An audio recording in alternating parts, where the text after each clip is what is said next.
Hello and welcome to Crypto News. Today is December 13th, 2025, and the top crypto news is as follows. We're going to Coinbase, where it's preparing to enter a prediction market. Coinbase is preparing to launch a prediction market with stocks and tokens on December 17th, according to Bloomberg reports. And it will all be done as it always seems, based on the partnership they have made with Kalshi. And why did Coinbase do this? Because there is a lot of money in this market, since it is a new fashion. As we've already told Crypto News, this trend comes as prediction markets are seeing an increase in adoption. The move comes as prediction markets are seeing an increase in adoption. Trading volume reached $28 billion year to date through October. US is valued at around $14 billion and is projected to grow to $32.85 billion by 2030. I will say that we may see this number sooner because more and more are coming in, such as Phantom, which is the main and most popular wallet in the Solana network, which also, thanks to the partnership with Kalshi, has its own prediction market in its wallet. As Fandom says, it has 20 million users, so it will bring them all in very easily. Below, I'll have the official announcement from Solana Breakpoint. Now we're going to something more amazing that we'll see more and more of in the future, but for now, we've seen Solana do it first.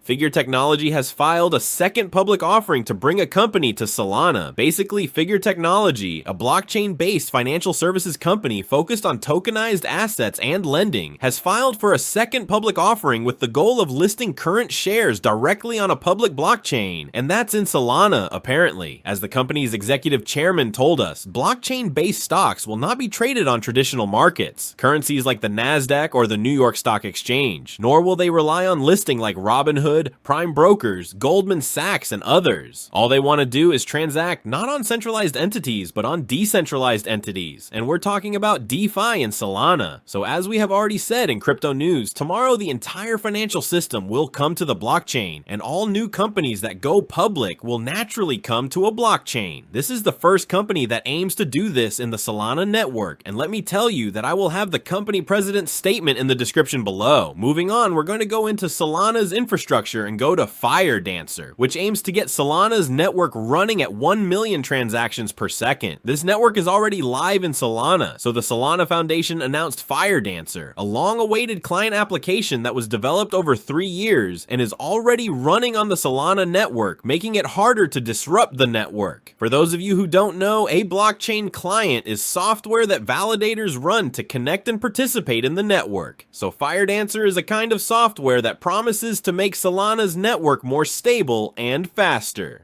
Continuing with Solana's ecosystem, we will go to Pyth, which is the largest oracle in Solana. More specifically, Pyth announced its repurchase program, officially called Pyth Reserve, uses network revenue to acquire tokens each month. Proceeds flow into the Pyth DAO fund, and 33% of the total fund balance will be used every month to buy Pyth on the open market. The program starts this month, with the first buyback expected to be $100,000 to $200,000, James said, noting that the DAO fund currently holds about $500,000. Pyth expects buyback amounts to increase as revenue grows in 2026 and beyond, James said. That remains to be seen, as nothing is certain. Finishing Solana and its ecosystem, we will go to XRP, which will come to Ethereum and Solana. Moving forward, XRP, which is pegged to Ripple, will soon be on Ethereum and Solana, expanding its utility in DeFi and market creation beyond the XRP Ledger thanks to Hex, which will essentially wrap XRP with WXRP. So you'll send XRP to its bridge, take WXRP and use it on the Ethereum, Solana, Optimism, Hyper EVM networks. And so XRP has more utility if it doesn't disconnect. Moving on to Ripple, let me tell you that Ripple managed to get its first European customer, which is a bank. More specifically, Ripple has secured its first European banking customer for its licensed payment stack, with Swiss bank Amina adopting Ripple payments to support near real-time cross-border transfers for customers investing in cryptocurrencies, the company announced Friday. And finishing with XRP, we will add a news from the upgrade that Polygon did, and let me tell you that the speed of Polygon increased, which I did not hear in the traditional media. So as one of the founders of Polygon said, thanks to this upgrade, Polygon's transactions per second increased by 40% to 1,400 transactions per second, and they have a clear roadmap to reach 5,000 transactions per second in 6 months, while they aim aim to reach 100,000 transactions per second, which is a global target for payment in 12 to 24 months. And as we're done with Polygon, we want to put in our favorite crypto market, Bitcoin, at 90,000. That wraps up the top news for crypto today, December 13th, 2025. I'd like to remind you that the content you just watched is created for educational purposes only and should not be considered as investment advice, but rather as investment opinion. Please subscribe to the channel, leave a like, and feel free to comment. Take care, everyone, and have a good day.